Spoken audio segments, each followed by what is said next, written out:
What's up, guys? This is Ty Zen. Welcome back to this video series. Today we have some very special guests with us. And we'll be talking about the Particl cryptocurrency project. With me, we have the Honorable Grandmaster, legendary, world-renowned, LeonFu.com.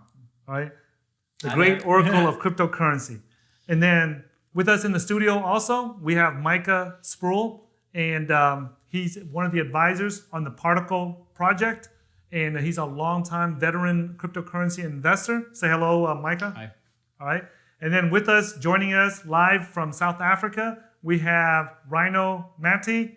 He is the lead core developer for the Particl project. Say hello, Rhino. Hey, everyone. All right. And then joining us also from the city of Columbus, Ohio, which is located in the northern part of the United States of America, we have Paul Schmeitzer. He is the communications manager for the Particl project. Say hello, Paul. Hey, how's it going? All right. Ohio, Bitcoin. Okay. So just real quick, guys, in the previous parts, we did part one, which was the introduction and a background to the Particl cryptocurrency project. And then in part two, we talked about the technology behind Particl and the need and necessity for it. In part three, we talked about the value of the project, and Micah gave us what his projected valuation of the Particl project was, right? And in this fourth part right here, we want to talk about the Particl community, right? You want to mention real quick about Charles Hoskinson? That's right. So the reason we decided to put this part in there is he said something that this is a major principle here at cryptocurrency.market, that all the value is in the community. It is not the technology, okay? It is the people that give it value, not the tech. Yes, not the the users. marketplace, those are all the reasons, but it's your community that you build using that. So we want to go over a little bit about who's involved here. Yeah, so the community means that it's the developers, the engineers, the users, the merchants, everybody that is involved. Even the people like us who just talk about it, we're involved in it, right? So let's go through this real quick, right? Let's start with the Particl technical team. Rhino, you want to take charge of this and explain to us who's on your team, why are they qualified to work on the Particl project, and how you found them, and what's their experience, and what they're going to be doing for Particl. Okay, sure. Well, I'm obviously the lead developer. I've been in the fintech industry for 10 years. Started working in cryptocurrencies 2013, and we launched the previous project, Shadow Cash 2014. So got a few years experience in cryptocurrencies. Technovert, he worked on Shadow Cash with us. He's got also 10 years in fintech. I've known him since I was in school, so he's really got some skills. So wait, I know he's... So you went to school with Technovert? No. I just met him. He went to a different school than me, but I met him while I was in school. Is he from South Africa also? Yeah. Okay, and he just chooses to remain anonymous on the team. Yeah. Okay, but you have met him in person. Yeah, he's very. I guess he doesn't want to be socially connected with anyone. Okay. We understand that. This is a privacy coin project, so we can understand someone wants to protect their privacy rights. So what about Ido Kaiser? Okay, Ido Kaiser, everyone knows him as Code. He's a student at the moment. He's doing his degree. Not computer science, so I can't remember exactly what it is, but he's got a programming background. He's done quite a lot of commits to us. He came out of the community in his pre-world, just gave his own time, and then eventually he was doing, as much work as everyone. He was probably the most active at a stage, running a lot of the community at a stage, so he became a full-time member.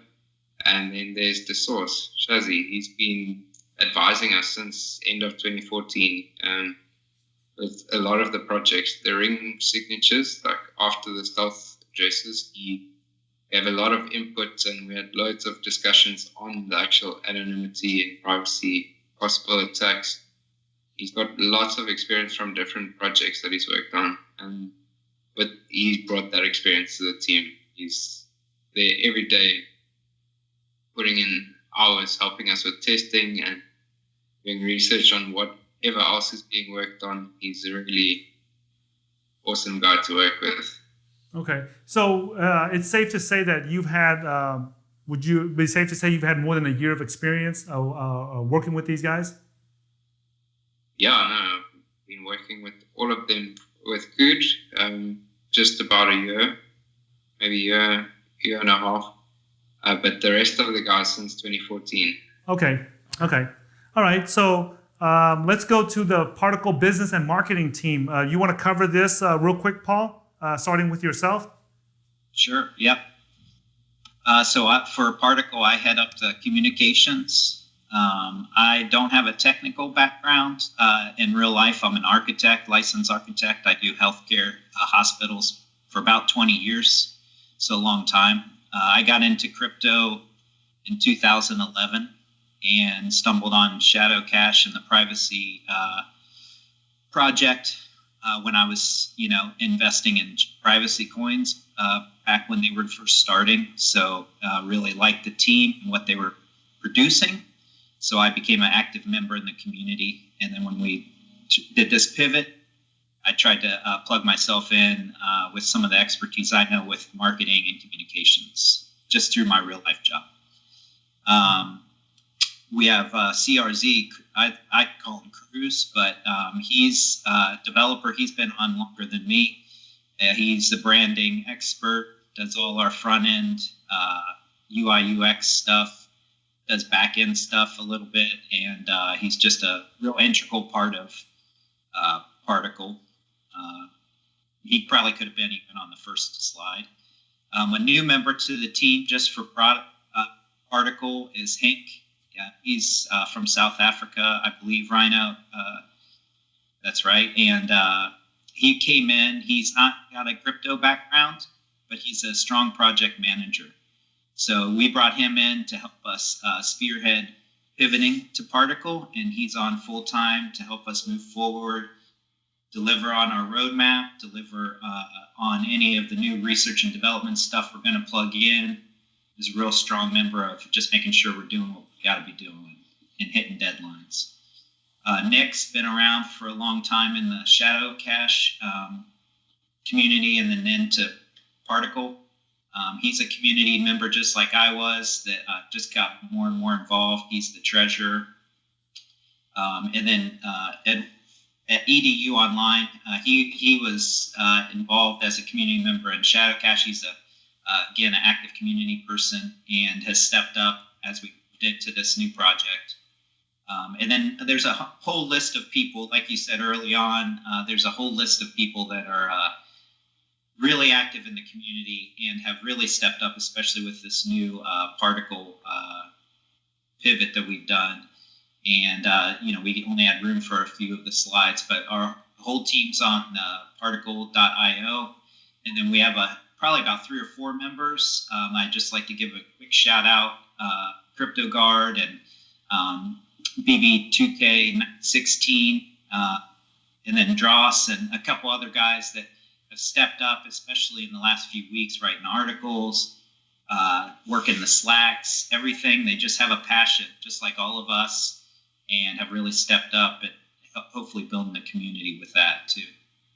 Okay, so the next group of community members in the Particl community that I think that the investors would like to know about and like to ask you to talk about this, Micah, is talk about the advisors to the Particl project. Okay. Well, I'll start with myself. So I'm Micah Sproul. My background's in finance. Started my career at Merrill Lynch, and then after Merrill Lynch, I split off and co-founded an investment firm here in Atlanta. I've got a couple partners now.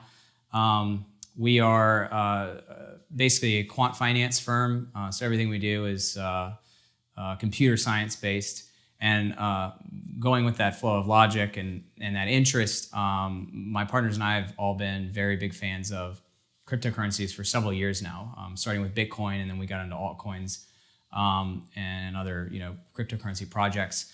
And I stumbled across the Shadow project almost 2 years ago.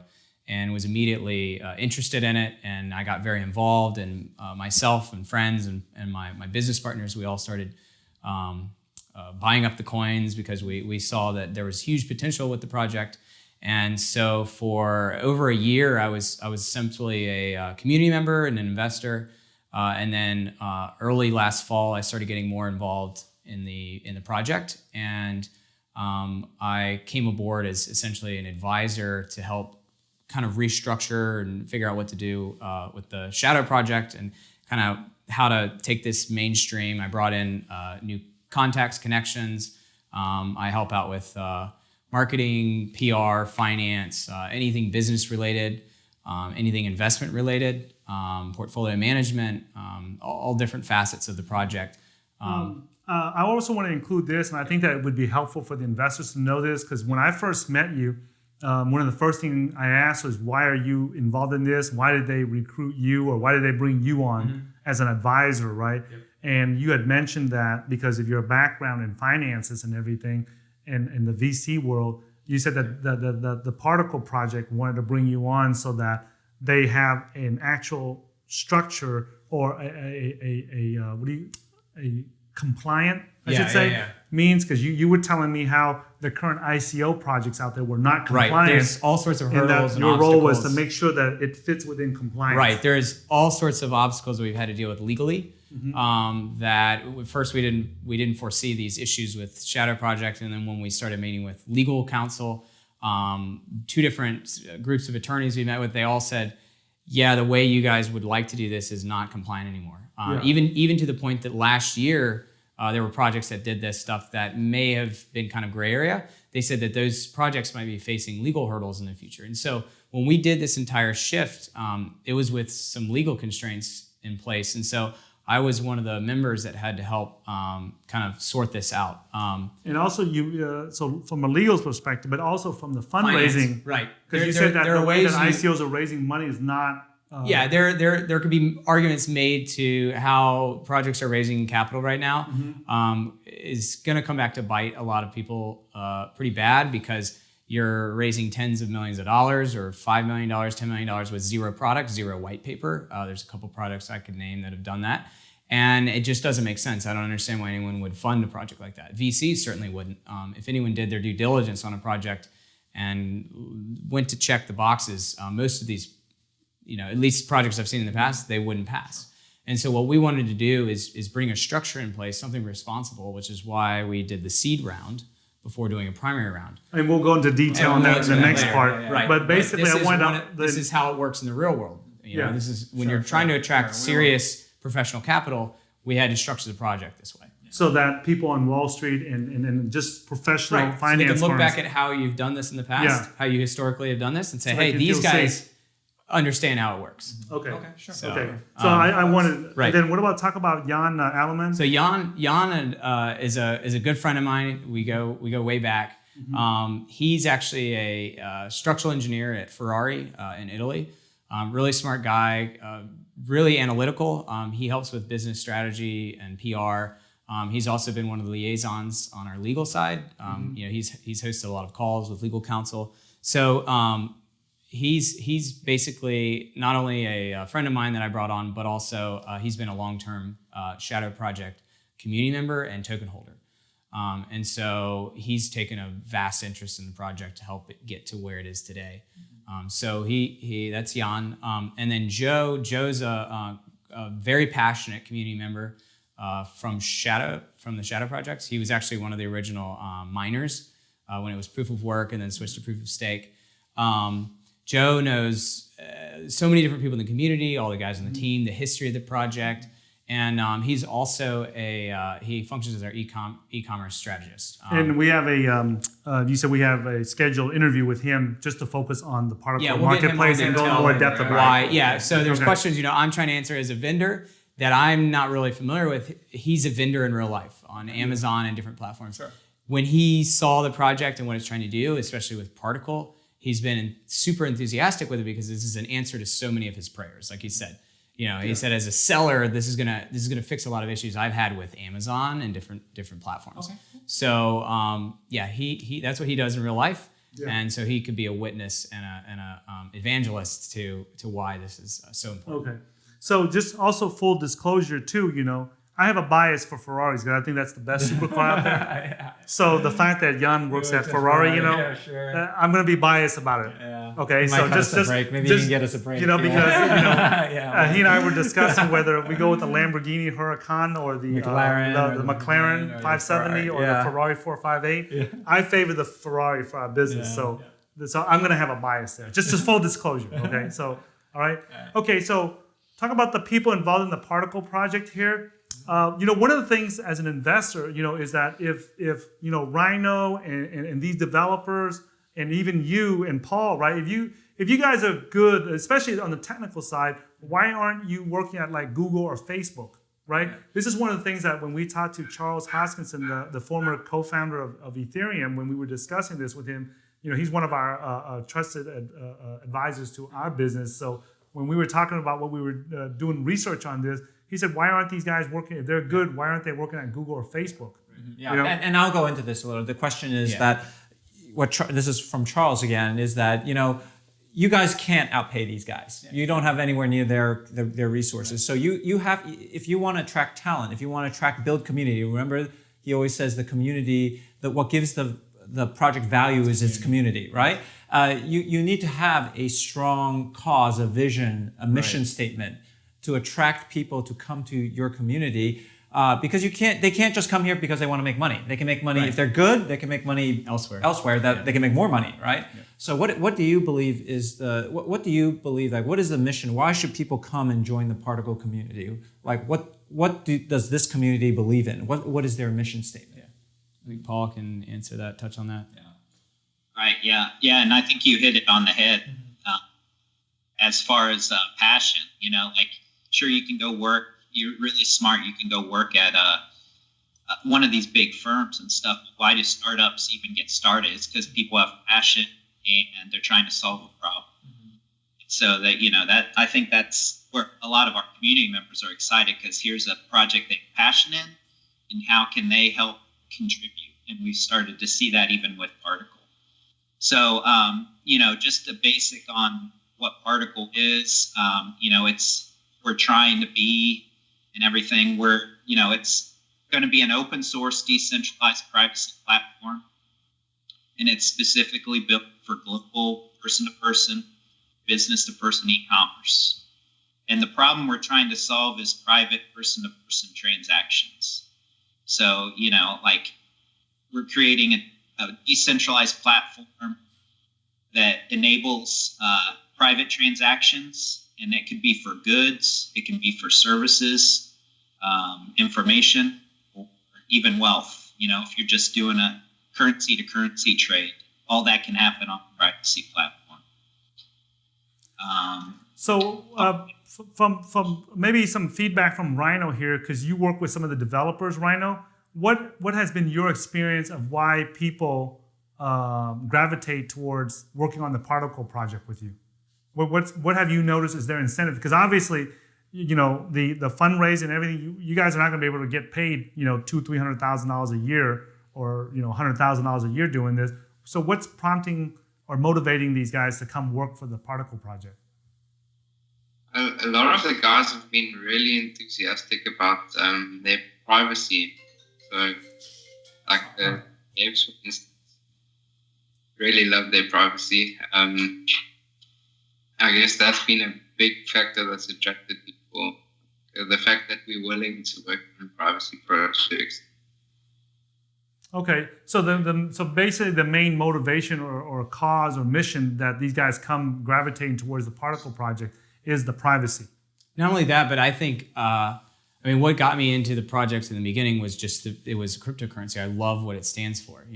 It's outside the system. It's an exit for people that don't want to participate in the system, and so you combine that with privacy and actually knowing that we can make an impact in people's lives. Yeah. That's really cool to at least try.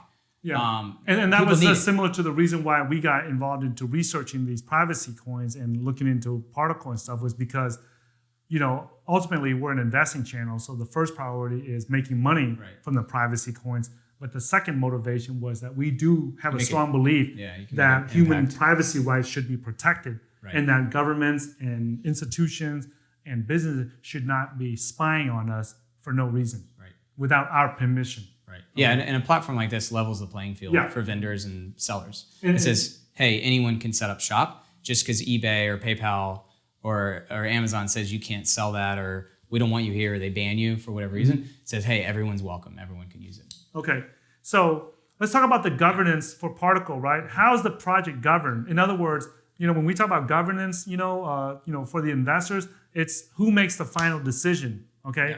so Yeah, and who makes the final say so in the Particl Yeah, project? and the reason I'm bringing this up is because of recent events, right? We have the whole Bitcoin Core versus Unlimited. The community is about to fracture, it seems. We also had the Ethereum community actually fracture. There's actually an Ether and Ether Classic. So that's why I bring this up. I created this slide because I want to hear who's leading the project? Is it an autocrat? Like you guys got like a Vitalik dictating down, or how do you guys see the governance now, and how do you see it evolving into the future? Right. So, I mean, I would say, and Rhino can kind of touch on this too, Rhino's always been kind of the captain of the ship. People respect him, people look up to him, especially from the community. He's very well versed in the platform and the code itself. He's actually even active in the community. He'll come in and like talk to people, and then there's a couple others around him, guys on the team that kind of are his right hand men, and so everyone is very respectful in the community, and they look to what Rhino says. And for all the people that have decided to join the Particl project are people that saw that, hey, Rhino, the captain of Shadow Project is moving to a new project. There's going to be some people that say, well, I disagree with that, or that's not the vision I have. And they're going to, they've moved away, or they'll move on, maybe they'll come back. But for the community that's chosen to participate in the Particl project and be a supporter, they're looking to Rhino. Sure. Okay. And they respect him. They know that his number one priority as leader of the project is for the community and for the platform itself. And so whatever he deems necessary with guidance from council, then people are going to want to follow that. Sure. Okay. So. Okay. And you have anything to add to that, Rhino? Yeah, well, I guess there's a lot of times where you have to make a decision, but at least I have a good team to help me make decisions. Okay. All right. So thank you for watching this part on Particl, guys, for investors. For more information, visit the particl.io website, and we'll see you guys in the next video.